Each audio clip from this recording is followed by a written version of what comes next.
So it's February 21st. It's 51 days past the new year, and I'm sure at the beginning of the year you set goals, you set targets, you set a vision. Maybe you created a vision board, and maybe you were at my event, The Greatest Year of Your Life.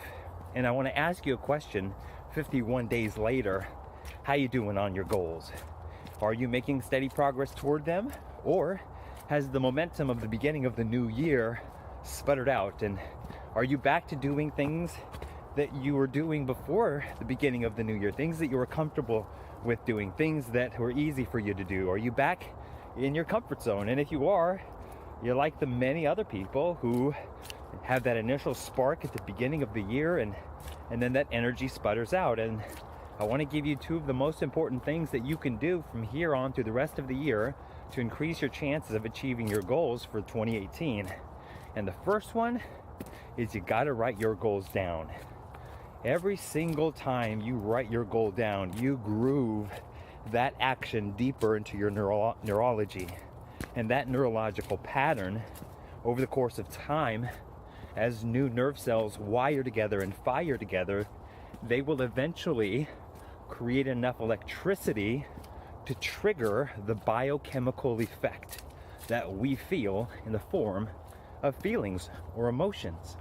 And so what tends to happen is that you write a goal down once and then you write it down again. And because most people are so instant gratification oriented, if it doesn't happen or their goal doesn't come to fruition in a day or 2 days, then they say, it's not working, and then they go back to doing what they were doing, which is comfortable and familiar.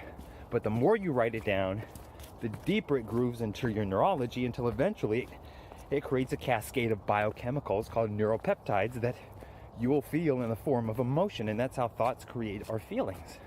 And then eventually, as those biochemicals get stronger, they'll sort of spur us into action, and we'll get the inspiration of what step to take next.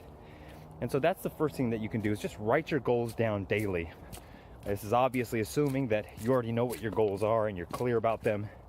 So the second thing that you can do is you can find environments of immersion.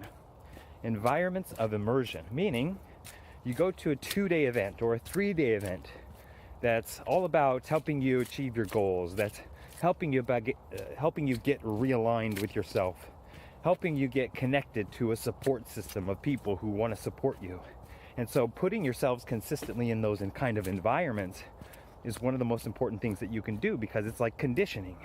You know, you go to an event at the beginning of the year, and if you don't put yourself in those kinds of environments moving forward, there's a good chance that the energy from that event is going to die down. But if you go to an event at the beginning of the year and maybe a couple months later you find another event to go to that can help you create the similar kind of energy, and then a couple months later another one, a few months later another one, you know, attending 4 to 6 different immersion trainings or immersion seminars that really add value to your life.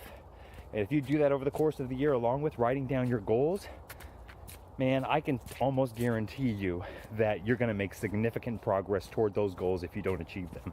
So those are my 2 tips. Take them or leave them, but if you take them, enjoy them.